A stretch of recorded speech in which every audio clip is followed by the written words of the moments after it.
Subscribe करें और bell दबाएं ताकि कोई खबर रह न जाए।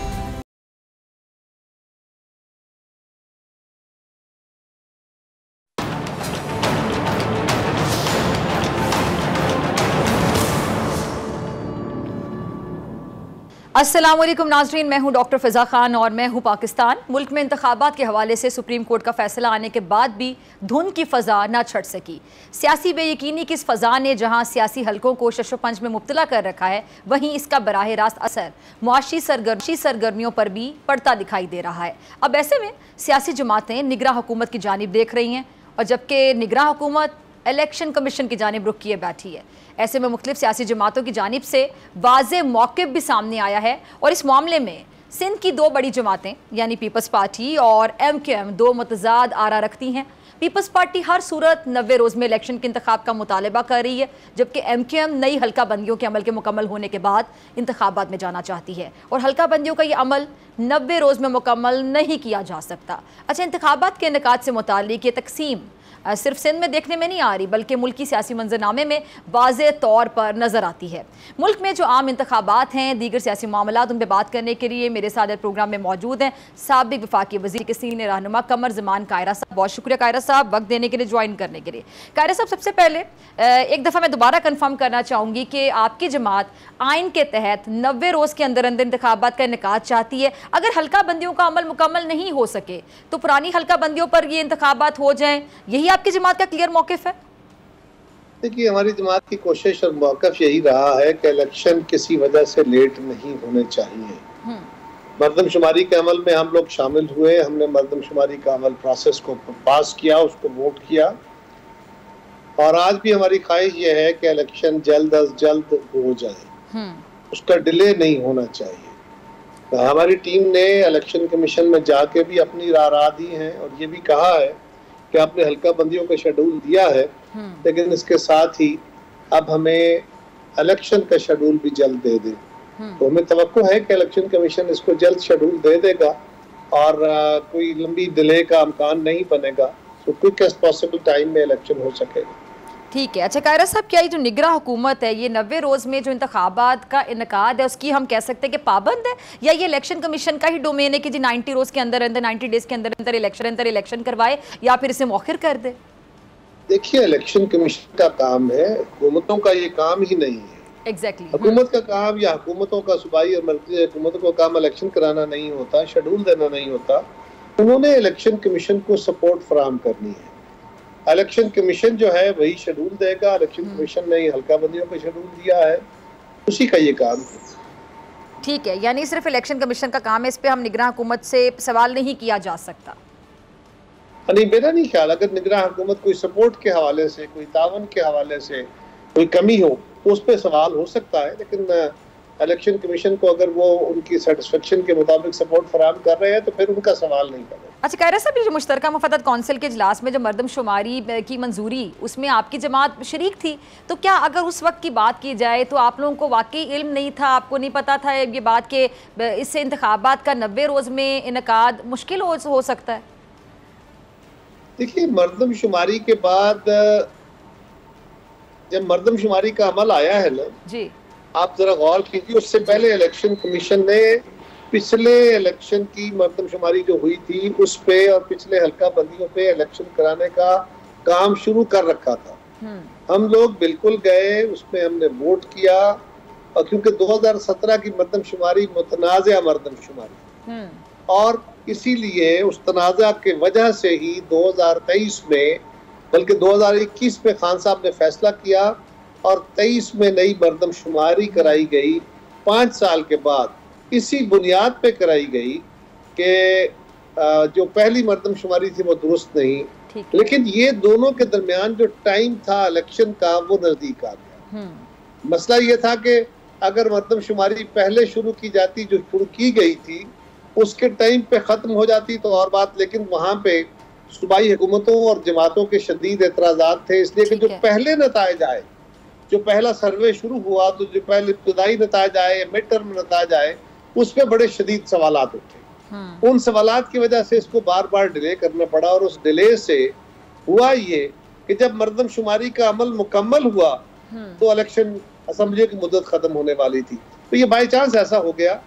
मैं समझता हूँ कि इसको अब इसका और तो कोई सोल्यूशन शायद नहीं। मेरी जमात का मुतालबा बिल्कुल ये है कि हमें जो आईनी मुद्दत के अंदर इलेक्शन कराने चाहिए, लेकिन अगर खुदा न खास्ता कोई ऐसी कैफियत भी है तो हमें क्विकेस्ट पॉसिबल टाइम में जाना चाहिए।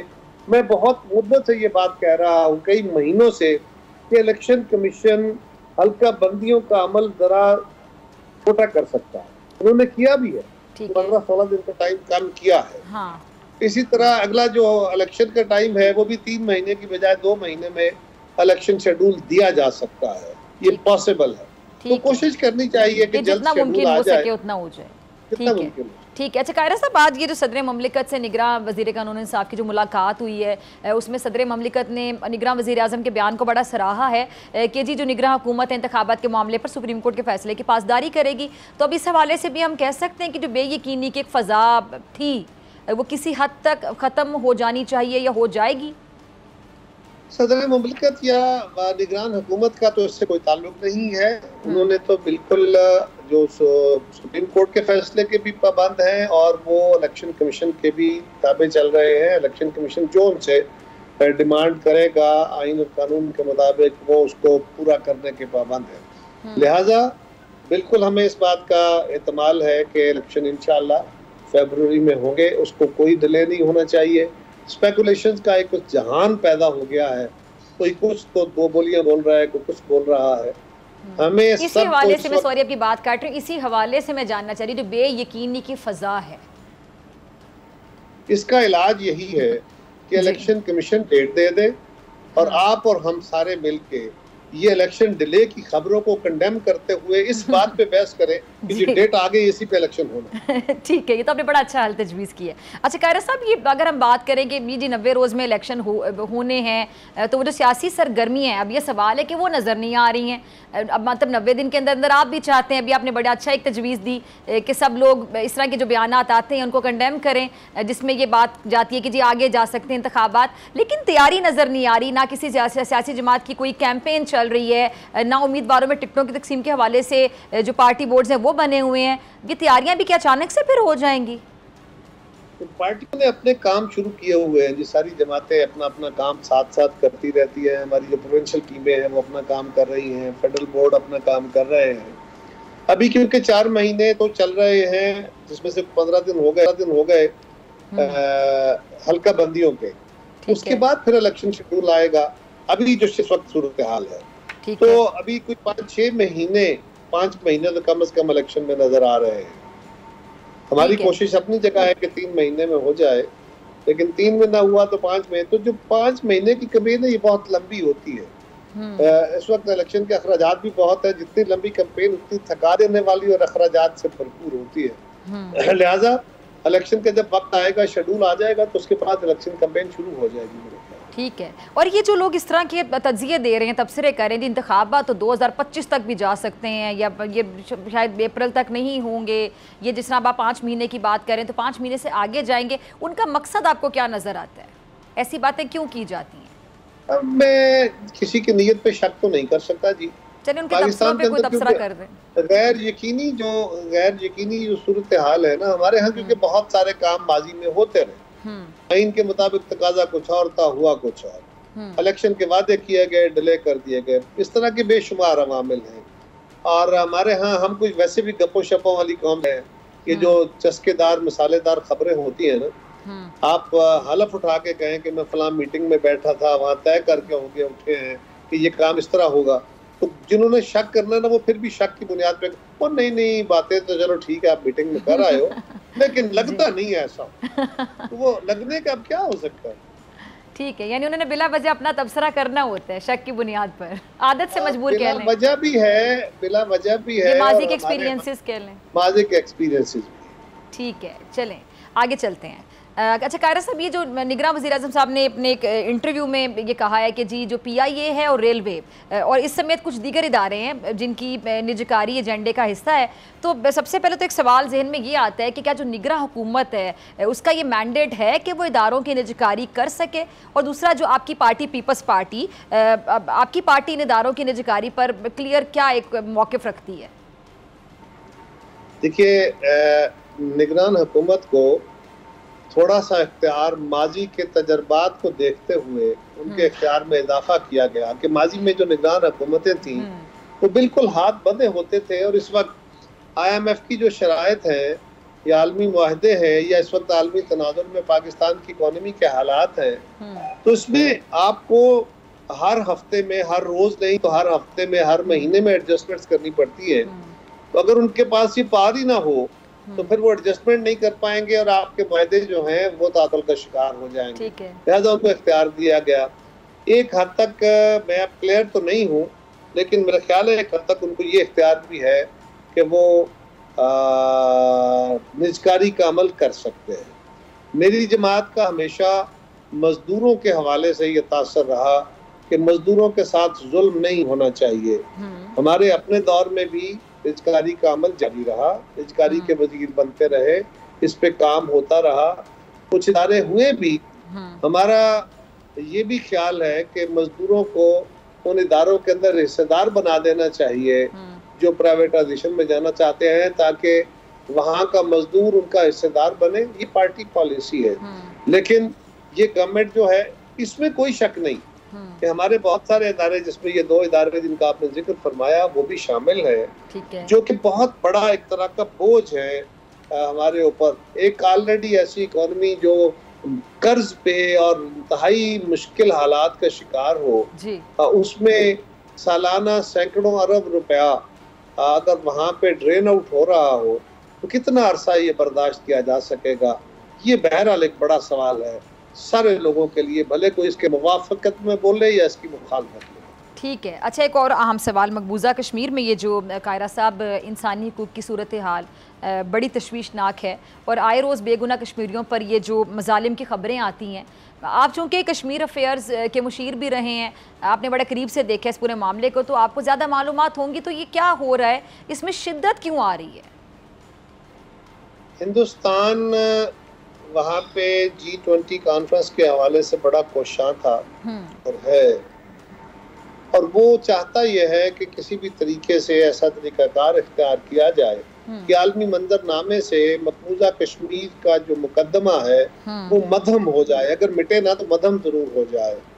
और उसने अपने इकोनॉमी की तरफ, अपनी मुआशी तरक्की, अपने आलमी हालात, रीजनल तनाज़ुर, इंटरनेशनली उसकी ज़रूरतें, उसके साथ तावन, इन सारी चीज़ों को इस्तेमाल करते हुए उसने अपने पहले से जारी मजालिम में अब और टेक्निक्स का इजाफा किया है।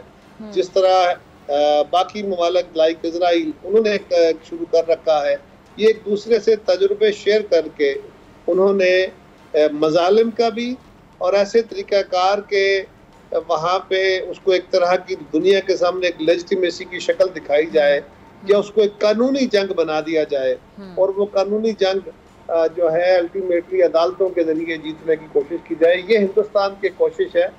कश्मीर की सूरत में ना वो कल कामयाब था, ना आइंदा कामयाब होगा, ना फ़लस्तीन में वो कामयाब होंगे। जबर के हथियार बहरहाल हैं, और हमारी बदकिस्मती भी ये है कि कश्मीरियों के, उनकी भी बदकिस्मती है कि उनके सबसे बड़े वकील हम हैं, और हम अपने आप को बचाने की पोजीशन में इस वक्त नहीं है। हम खुद बहुत मुश्किलात में हैं। पाकिस्तान की इकॉनमी देखे ना, अब हर रोज हम हाथ फैलाए दुनिया के सामने चल रहे हो तो हमारी बातों में कितना बदन, कितना दम दिया जाएगा। एक मजबूत मुस्तहकम मईशत, मुस्तहकम सियासी तौर पर पाकिस्तान कश्मीरियों का बेहतरीन वकील बन सकता है, लेकिन उसके लिए जब हम अपने पोजीशन में बेहतर होंगे, अभी तो हम अपना मुकदमा प्रॉपरली नहीं लड़ पा रहे। इसलिए हिंदुस्तान को एक मौका मिला हुआ है, लेकिन मुझे यकीन है कि कश्मीर के हमारे भाई बहन जो हैं उन्होंने अपना मुकदमा दुनिया में जिंदा रखा हुआ है अपने खून से, अपनी जद्दोजहद से, और हिंदुस्तान उसको कभी भी मध्यम नहीं करना। ठीक है। अच्छा कायरा साहब, ये निगरान जो वज़ीर मुर्तज़ा सोलंकी साहब हैं, उन्होंने कल एक वजाहती ट्वीट की है, आपने भी पढ़ा होगा। उन्होंने गिलगित बल्तिस्तान में जो पुरअमन सूरत हाल है उसको बड़ा क्लियर किया, वाज़े किया है। तो चूँकि आपका ताल्लुक रहा है गिलगित बल्तिस्तान के अमूर से भी, तो मैं आपसे जानना चाहूँगी कि क्यों ये सोशल मीडिया पर इस हवाले से बड़ी नेगेटिव, बड़ी मनफी जो ख़बरें हैं वो गर्दिश कर रही हैं? हमारे यहाँ ना जी सबसे बड़ा अजाब यह है कि मनफी खबर को बड़ी खबर समझा जाता है।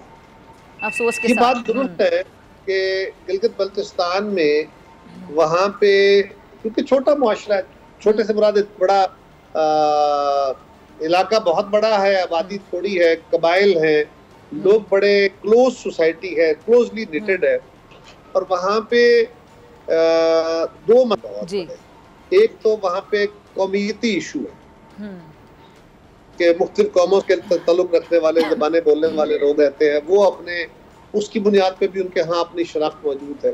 और दूसरा वहाँ पे जो मजहबी फिरकावारियत है, इसका बड़ा रोल है। वहाँ पे मजहबी जो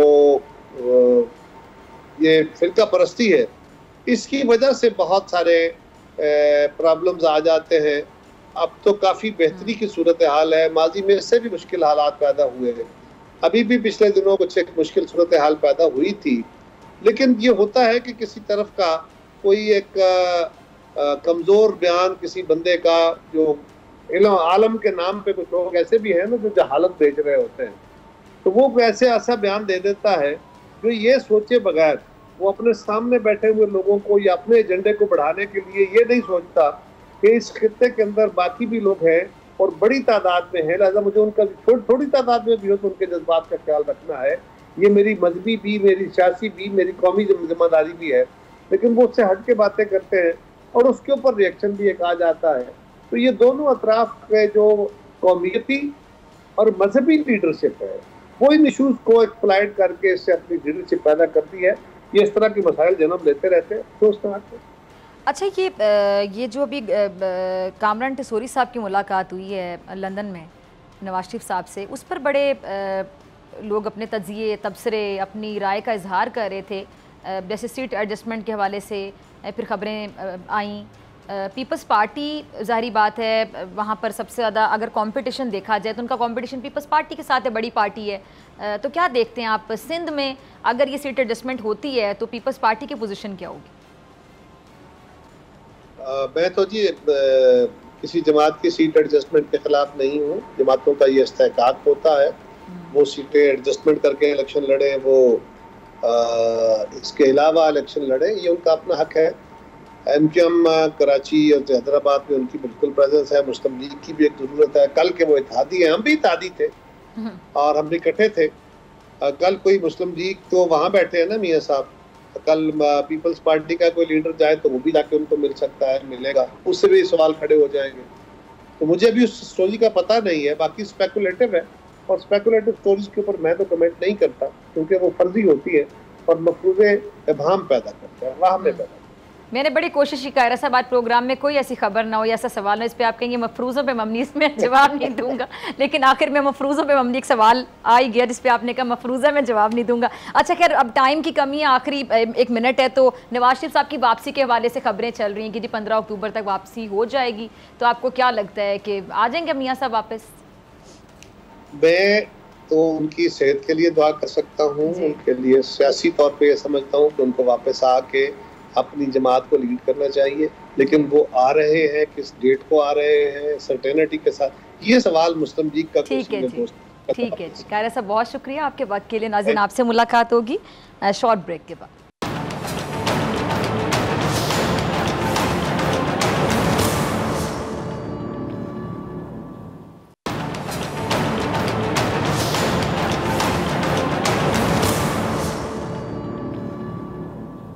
वेलकम बैक नाजरीन। ब्रेक से पहले कमर ज़मान कायरा साहब प्रोग्राम में मौजूद थे और अपनी पार्टी का मौक़िफ़ उन्होंने एक बार फिर से बड़ा वाज़े कर दिया कि जी पाकिस्तान पीपल्स पार्टी वक्त पर इलेक्शन चाहती है, लेकिन शायद वक्त पर इंतखाबात को करवाना ही सबसे बड़ा चैलेंज है, क्योंकि मुल्क की सियासी और जो मुआशी सूरत हाल है वो कुछ ठीक नहीं है और मुल्क इस वक्त बहरानों में घिरा हुआ है। आपको पता है, महंगाई का तूफ़ान है, मुल्क की मईशत दिन ब दिन कमज़ोर हो रही है, सियासी अदम इस्तेहकाम मौजूद है, दहशतगर्दी फिर से सर उठा रही है। इतने बड़े चैलेंजेस के साथ निगरान हुकूमत किस तरह मुल्क को फ्री एंड फेयर इंतखाबात की तरफ लेकर जाएगी, इस पर बात करने के लिए मेरे साथ मौजूद मेहमान निगरान वज़ीर दाखिला सिंध ब्रिगेडियर रिटायर्ड हारिस नवाज साहब, बहुत शुक्रिया आपका वक्त देने के लिए, ज्वाइन करने के लिए। ब्रिगेडियर हारिस साहब, सियासी जमातें तो इस बात का इजहार कर रही हैं कि जल्द अज जल्द इंतखाबात हो जाने चाहिए, लेकिन अब जो चीज़ है कि चैलेंजेस जितने हैं, मुल्क इस वक्त जिन बहरानों में घिरा हुआ है, ये सूरत हाल भी सामने है, तो आप समझते हैं कि इंतखाबात वाकई जल्दी मुमकिन हो सकेंगे, जल्द अज जल्द हो जाएंगे? देखें डॉक्टर फिदा, बात यह कि यही पॉलिटिकल पार्टीज हैं जो मुल्क को इस बहरान में डाल के गई हैं। And they are not realising कि इतना कुछ करने के बाद आपने IMF से कॉन्ट्रैक्ट किए, पहली हुकूमत में भी और दूसरी हुकूमत में भी, आपने उनमें हर शर्त मान ली, आपने कोई अपना इन हाउस आपने ठीक नहीं किया, कहीं से नहीं देखा कि हम कहाँ से पैसे जाने से पहले 80 बिलियन रुपीस डेवलपमेंट फंड के MNAs को देके चले गए, कितने पैसे इन्होंने और वेस्ट कर दिए। इंस्टेंट वो आपने जो पोलिटिकल गिमिक्री थी उसके बजाय ये कर लेते। उसके बाद फिर सर आपने अपनी ऑस्ट्रेलिया ड्राइव बिल्कुल नहीं हुई है। IMF वर्ल्ड बैंक ये तो नहीं कहता कि आप जी हमें 212 अरब रुपया तो सिर्फ अपने टैक्स से रिकवर करने, दे से यू से कि जी हमारे पास ये रिसोर्सेज हैं, ये हम अपना इन हाउस रिकवर ठीक कर रहे हैं और हम ये 200 अरब रुपये बातें करेंगे, and that is end of it. जब आप कमिटमेंट करते हैं उस वक्त सोचते नहीं क्योंकि आप जा रहे थे, अभी सबको इलेक्शन की फिक्र हो गई है, हर एक बिजली के बिल की बात कर रहा है, PMLN भी, पीपल पार्टी भी, सो जमात इस्लामी भी। Who is responsible for this? Do you think it is responsibility ये केयर गवर्नमेंट नहीं की है? आप इसलिए तो ये आप सब अपनी वो इलेक्शन की बात कर रहे हैं, but how this prices have gone up and जितनी ज्यादा तादाद में कैसे किया गया है। Chief army staff general Asim Munir आपके सामने पिछली गवर्नमेंट के बैठ के कितना इलेबोरेट प्लान किया, उन्होंने SIFC भी बनाया, उसके बाद आपने लिम्स को भी किया, ज़राअत को भी लेके जा रहे हैं, आप IT को भी पकड़ रहे हैं, आप माइनर मिनरल्स को पकड़ रहे हैं, आप डिफेंस प्रोडक्शन को, 4 मेन फोकस टारगेट्स हैं। और फौज की इन्वॉल्वमेंट इसलिए रखी कि कंटिन्यूटी रहे, क्रेडिबिलिटी फौज की ज्यादा है जी। और फिर उसके बाद बाहर के जो ममालिक के मंडल उन्होंने कहा जी फौज के साथ हमें वी आर कंफर्टेबल, हमें चाहिए कि वो इन्वॉल्व नहीं, अदरवाइज हम लाए हुए पैसे वापस लेके चले जाएंगे। यहाँ तक बात क्यों? तो जब ये चीजें की जा रही हैं तो अब आपको बचाए थे कि आप ये कि हाँ ये प्रॉब्लम थी हमें। PMLN को मैं हैरान हो रहा हूँ आगे वो कह रहे हैं जी बड़ी महंगाई हो गई, बड़ी महंगाई कर दी है सड़कों में लेकर कि वो आप बिजली के किसने किए? इससे पहले PTI ने ये किया। तो बात ये कि हमें मुल्क के लिए तो सोचना चाहिए। मुल्क के ब्रिगेडियर साहब कोई एक जिम्मेदारी लेने के लिए तैयार नहीं होता कि सवाल मैं अक्सर अपने प्रोग्राम में उठाती हूँ और काफ़ी अरसे से उठा रही हूँ और आपसे भी बड़ी दफ़ा इस पर मेरे ख्याल से बात हुई होगी, आप हमारे प्रोग्राम्स में शिरकत करते रहे हैं कि जो हुकूमत आती है वो शुरू के 2-3 साल पिछली हुकूमत पर तनकीद करती रहती है कि पिछले वाले ये सब कुछ देकर हमें चले गए, हम तो ठीक करने में लगे हैं, और आगे का जो टाइम होता है वो अगले इंतखाबात की तैयारी होती है।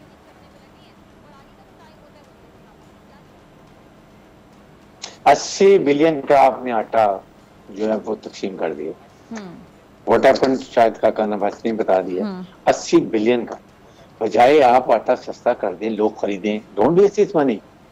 तो ये एक वो मैं आपको बता रहा हूँ ऐसी मिसाल। इसलिए अब इस स्टेज के ऊपर आपने अभी देखे कि असेंबली ने केयर टेकर को थोड़ी सी ज्यादा पावर दी है ताकि जो अगर इन्वेस्टमेंट आनी है तो उसमें तातुल ना हो, उसमें गैप ना आए, कंटिन्यूटी रहे।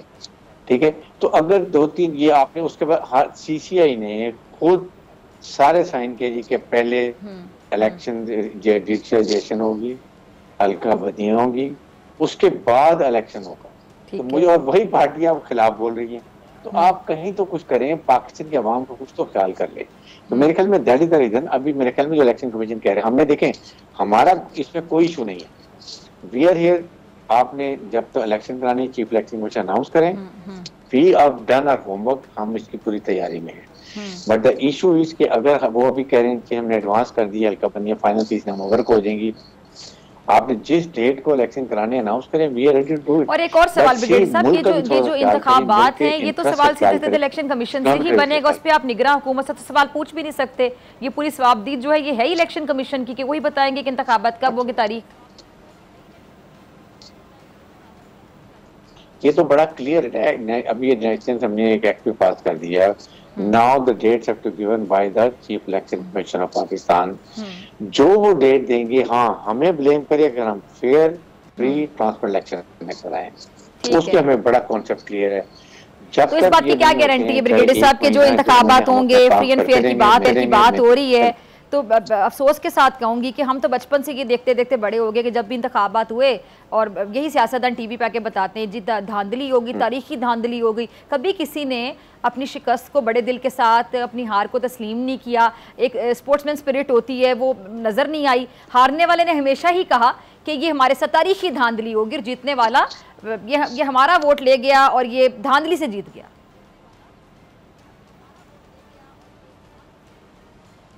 देखें, हम मुझे ये बताएं कि अगर आपकी गवर्नेंस अच्छी हो, आपने जब आवाम से वादे किए पूरे हों, तो आप इलेक्शन क्यों नहीं जीतेंगे? और फिर अवाम आपकी तरफ क्यों नहीं देखते? क्यों वो सब आदमी की तरफ देखते हैं? इशू ये है कि आपकी जो एक सिस्टम गवर्नेंस चलाने के लिए चीजें होती हैं, हम नहीं करते हैं। गवर्नेंस टॉप की होनी चाहिए, मेरिट एवन होना चाहिए, करप्शन नहीं होनी चाहिए, अगर करप्शन हो तो रूथलेस अकाउंटेबिलिटी नहीं, चारों वो फुकदान है। तो आप ये इतना अच्छा काम क्यों ना करें कि टर्की की जगह जब तैयब अफगान की वहां पर फौज आई थी तो लोग टैंकों के आगे ये लिखे थे, देयर नो नीड, एंड फौज वांट्स कि हम अपने इतने सख्त कमिटेड हैं। आपके सामने रोजाना शहादतें दे रहे हैं, रोजाना कितने लोग हमारे शहीद हो रहे हैं। Morale of troops is again high, इसलिए कि chief army staff Nasir Munir हर जगह पर मौजूद होते हैं, अपनी चीजों को लुक आफ्टर कर रहे हैं। उसके बाद जितने भी ये होते हैं आपके सामने क्या कुछ फौज कर रही है, कभी फ्लड्स आ जाते हैं, अभी आपके सामने इसमें एंगेजमेंट किए इकोनॉमिक रिवाइवल के अंदर। ग्रीन पाकिस्तान में 5,500 एकड़ को किस तरीके से 3 महीने में पूरा ग्रीन कर दिया, 5,500 एकड़ को, with only 32 people, rest is all mechanized things. So ये चीजें डूएबल हैं। गवर्नमेंट जब आती है, आप अवाम के तबादला करते हैं, अवाम आपको सिलेक्ट करते हैं, तो आप फिर डिलीवर तो करें। और मेरे ख्याल में मेरी तो रिक्वेस्ट आपकी तरफ से तमाम पाकिस्तानियों पे, जब भी आप अभी देखें अपने कॉन्स्टिट्यूंसी में देखें किसको वो खड़ा कर रहे हैं, किसका कौन बाकिरदार है, कौन प्रोफेशनली कॉम्पिटेंट है, कौन आपको डिलीवर कर सकता है, ताकि उसको वो असेंबली में ले करें, ताकि अपनी कमांड लेजिस्लेशन करें, अच्छी चीजें करें। तो ये चीजें, और ये मीडिया का बड़ा रोल है, वो कि मीडिया को भी इस वक्त ये चीज़ों का अवाम में और अवेयरनेस लाने की जरूरत। ठीक है। अच्छा ब्रिगेडियर साहब, ये जो दहशतगर्दी फिर से सर उठा रही है, इस हवाले से मैं बात करना चाहूँगी। हमारे जवानों ने जानें कुर्बान की हैं और बड़ी मुश्किल से अमन हासिल किया, और अब भी ये शहादतों का सिलसिला जारी है, अब भी हमारे जवान हमारी हिफाजत कर रहे हैं और अपनी जानें कुर्बान कर रहे हैं। तो ये ऐसा क्या हुआ कि एकदम से हम देख रहे हैं कि दहशतगर्दी फिर से सर उठा रही है, ये वाक़यात बढ़ते चले जा रहे हैं? देखें, अमेरिकन जाते हुए इतना वेपन एमुनिशन अनअटेंडेड छोड़ के गए हैं, लाखों की तादाद में। मैं तो ये कहूंगा कि वो दे नेवर वांट कि अफगानिस्तान में अमन हो। अफगानिस्तान में अमन नहीं होगा तो पाकिस्तान में कभी अमन नहीं होगा, we should be very clear. तो इसके साथ वो सारा weapon ammunition, BLA, BLF, Balochistan national movement, फिर आपके पास ये जो TTP, आपके पास उसके बाद दाइश, सबके हाथ में मैंने सुना कि लेटेस्ट वेपन है डिवाइसेस है, वही हमारे खिलाफ इस्तेमाल भी हो रहा है। लेकिन साथ हमने अफगान हुकूमत से बात की कि हमें आपसे क्या चाहिए, हमने आपके लिए जो कुछ किया है वो you know it, we don't have to repeat. आप सिर्फ अपनी सरजमीन, आपने कमिटमेंट की थी इस्तेमाल करने की, don't let anybody cross the border, आप वो नहीं करते हैं। आपके लिए क्या कुछ हम करते हैं। साथ आपके फिर अफगान रिफ्यूजीज, मैं तो हुकूमत से कहूँगा ये अफगान रिफ्यूजीज का भी मेहमान नवाजी बहुत हो गई, 30-40 साल से हम रख रहे हैं, इतना खर्च भी कर रहे हैं, प्लीज रिटर्न दम, यूनाइटेड नेशन से बात करें या अफगानी को रियलाइज कराएं जी ये कुछ करे तो फैमिली कुछ तो आपको उसका फायदा होना चाहिए। यहीं पर ब्रीडिंग प्लेस है, यहीं सहूलतकारी है, यहीं पर सब चीजें हो जाती हैं। और सबसे बड़ी बात ब्रिगेडियर साहब, एहसान का बदला हमेशा अच्छाई से दिया जाता है। ये चीज अगर आपको याद, नासिर मुनीर ने जब जरगा में गए थे तो यही कहा था कि एहसान का बदला क्या होता है अफगान तालिबों को पता होना चाहिए, वी डोंट हैव टू से। तो ये चीजें आप अगर करें तो आई कैन एश्योर यू कि, और फिर उसके साथ अवाम की जो कोशिश की गई, फौज अवाम को लड़ा, अल्लाह का शुक्र है कि पाकिस्तान फौज की मोहब्बत अवाम के लिए कभी ख़त्म नहीं होती। अवाम भी फौज से मोहब्बत करती है, दे आर मैच टुगेदर, इसको कोई डिफीट नहीं कर सकता जो कि दुश्मन का नैरेटिव है। द ओनली थिंग इज कि हमने इस वक्त एनिमी के नैरेटिव को डिफीट कर दें, लेकिन the whole society people of Pakistan should also support as a society to arm forces Pakistan की, जहाँ पर आपको इन्फॉर्मेशन होती है, जहाँ कोई चीज होती है, please tell us so that we react immediately और इंटेलिजेंस बेस्ड ऑपरेशन करेंगे, करते रहेंगे। फौज हर वक्त तैयार है, इस पे कोई कॉम्प्रोमाइज नहीं। ठीक है। अच्छा ब्रिगेडियर साहब, चूंकि अभी आप वज़ीर दाखिला सिंध भी हैं और आप कराची में रहते हैं, तो कराची की सूरत हाल को आप पहले भी बहुत बेहतर तरीके से जानते हैं कि अमन अमान की जो सूरत हाल है वो ब्रिगेडियर साहब बाजी के मुकाबले में मैं ये कहूँगी कि बहुत बेहतर है अल्हम्दुलिल्लाह। सिक्योरिटी दारों की इसमें बहुत काविशें हैं, उनकी काविशों से ही जो दहशतगर्दी का खात्मा हुआ। लेकिन ये जो ब्रिगेडियर हर स्ट्रीट क्राइम्स जो हैं ये अभी तक बेकाबू इसका जिन है, अभी तक ये कंट्रोल में नहीं आ रहा है, बल्कि स्ट्रीट क्राइम बढ़ता चला जा रहा है। आपको उसकी वजह क्या समझ आती है? एक तो महंगाई है, जाहिर बात है, कंट्रोल कैसे किया?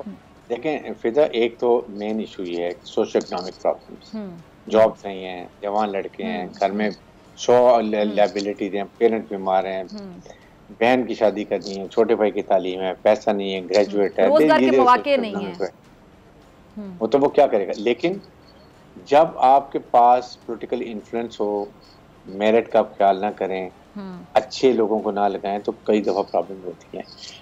अल्लाह का शुक्र है कि हमारे पास कोई ना हमारे पॉलिटिकल एजाइम है, हमारे पास पॉलिटिकल इन्फ्लुएंस भी कोई नहीं है, कोई प्रेशर नहीं है। इंशाल्लाह एक आदत है हमारे ये DIG SP अपनी जगह पर आ जाएंगे, 2-3 दिन में DSP SHO अच्छे लगाएंगे जिनका एक्सपीरियंस भी है और वो अच्छे लोग भी हैं। लगाने के बाद we are going to go all out for 2-3 strong strategy. Number 1, street crime के ऊपर we are going to be very tough. आप देखेंगे हमारी आपकी फोर्स, चाहे वो पुलिस या रेंजर्स, आपको कैसे नजर आएगी और किस तरीके से पकड़ेंगे उनको, उनका सलूक क्या किया जाएगा, नंबर 1। फिर आपका जो ये आपका टोटल जो है आपका ये नारकोटिक्स वाला माफिया जो है, मुनशियात के खिलाफ हम कि कहाँ फैक्ट्रीज हैं, कहाँ ये गुटखा बनता है, कहाँ छाली आती है, कैसे आती है, कहाँ रिफाइन होती है, किधर जाती है, कौन सहूलतकार है, कौन डिस्ट्रीब्यूटर है, सबको पकड़ेंगे, इकट्ठा ऑपरेशन एंड पे भी और स्टार्ट में भी, दोनों रूट कॉज। लाइकवाइज हम इसके लिए जो है तीसरा हम कच्चे में ऑपरेशन करने लगे ताकि वहाँ भी बहुत हालात खराब है 4-5 डिस्ट्रिक्ट के अंदर, वो भी करेंगे। तो मेरा इंशाल्लाह by 30 September you will see a visible change, और ये we will go all out, ये हमारी पूरी कोशिश है। आप पूरी कौम की दुआएं हमारे साथ हो, इंशाल्लाह हम इसको करके देंगे। अच्छा, थाना कल्चर तब्दील करने का भी आपने जिक्र किया था, तो ये जो इसके लिए अवाम की कितनी शमूलियत की ज़रूरत होगी, क्योंकि हम देखते हैं ब्रिगेडियर हारिस के लोग जो हैं वो बड़े परेशान होते हैं, शहरी अमूमी तौर पर जो जराइम होते हैं, क्राइम होते हैं, उसको रिपोर्ट करने से बाकायदा घबरा रहे होते हैं। वो उसके लिए हमने फैसिलिटेशन सेंटर भी बना दिया है, IG ने बनाया, very good professional IG। Number 2, हमने वहाँ पर टाइम फिक्स कर रहे हैं कि हर पुलिस स्टेशन में एक टाइम होगा जहाँ पर SHO मौजूद होगा, फ्री लोग जाएंगे, reporters can go and check there कि कैसे वो ट्रीट करते हैं, कैसे बिहेव करते हैं। We are there to serve people of Pakistan, ठीक है, we are not the bosses, that time is gone and I have told everyone in my conference के दैट टाइम इज गॉन। और सेकेंड, जिसकी शिकायत आएगी, चाहे मुझे मीडिया से आए, किसी इंडिविजुअल की आए, वो हम बड़ा सख्त कार्रवाई करेंगे, जजा और सजा दोनों होंगी। अच्छा काम कर रहे हैं, रिवॉर्ड भी मिलेगा, अच्छे लोग पोस्ट कर रहे हैं, इंशाल्लाह रिजल्ट भी अच्छा होगा। और अवाम की सोसाइटी को हम साथ में मोहल्ले में देखें, इशू ये कि हर काम हमने ना पुलिस पे छोड़ा हुआ। आपकी अपने मोहल्ले में अमन कमेटी होती है, आपके नोटेबल्स होते हैं, छोटे छोटे मसाइल को उधर ही हल करें, उधर रिजॉल्व करें। व्हाई डू गो फॉर छोटी कहीं उसने आपस में ये सब नेबर में लड़ाई हो रही, तंग करें। भाई आपके जो प्रेसिडेंट, आपकी एक लेट मैं रहता हूँ लेफ्टिनेंट ब्लॉक 2 में, ब्लॉक 2 का प्रेसिडेंट है, general secretary, they should resolve the issue. इसके बाद जो चीजें जाती हैं ऊपर लेके जाए, society and police and rangers can become a force to reckon with, इंशाल्लाह। ब्रिगेडियर साहब, आपकी बात से वैसे मुझे ये मेरे जहन में आया कि ये तो हमने अपने बड़ों से भी सीखा है ना, कि ज़ाहिर बात है सियासतदान होते हैं जो TV पर होते हैं, वो रोल मॉडल्स होते हैं। हमने देखे कि पार्लियामेंट के इशूज़ पार्लियामेंट में सॉल्व नहीं हो रहे होते, वो कोर्ट तक जाते हैं। तो इसी तरह ये बात के नीचे भी जो इश्यूज़ होते हैं वो सॉल्व नहीं हो रहे होते। ये तो शायद हमारी पूरी कौम की फितरत बन चुकी है। जी बिल्कुल, तो आई थिंक ये इसके लिए हमने ज़ाहिर अभी हम करेंगे, और आपको देखेंगे जो क्राइम्स पीक टाइम है, लेट्स से 6:30 से रात 11 बजे तक, औरतें, बच्चे, बूढ़े जो होते हैं निकलते हैं, शॉपिंग करते हैं, फ्री होने, वहाँ कोई डर उनको नहीं होना चाहिए। हॉटस्पॉट्स जहाँ पर हैं वहाँ भी मोबाइल्स होंगी, वैसे भी फोर्स नजर आएगी। फिर उसके बाद CCTV कैमरे, अभी हम पूरी सेफ सिटी का मैंने पूरी ब्रीफिंग ले ली है, पैसा भी काफ़ी एलोकेट कर लिए। Immediately we is going to go phase wise. पहले में इंपॉर्टेंट जगह पर सब सेफ सिटी के साथ जो पुराने लगे हैं कैमरे वो भी डॉकटेल करेंगे, उनको इस्तेमाल करेंगे। साथ ही साथ ऐसा निज़ाम लेकर आएंगे जो एटलीस्ट मैं स्टार्ट कर दूंगा, फिर आगे जो दूसरी गवर्नमेंट आती है जिसको वहाँ मैंडेट है, आई एम श्योर उनकी भी रिस्पॉन्सिबिलिटी होगी, वो भी जिम्मेदार लोग होते हैं।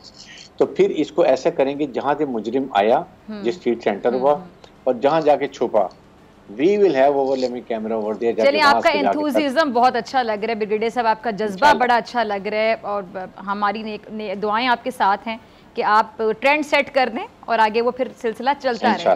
बहुत शुक्रिया जी, ब्रिगेडियर हारिस नवाज साहब में हमारे साथ मौजूद थे। इसी के साथ मुझे दीजिए इजाज़त, आपसे मुलाकात होगी इंशाल्लाह कल सेम टाइम सेम चैनल। अगर ज़िंदगी ने वफ़ा की, दुआओं में याद रखिएगा, अपना बहुत ख्याल रखिएगा। अल्लाह निगहबान।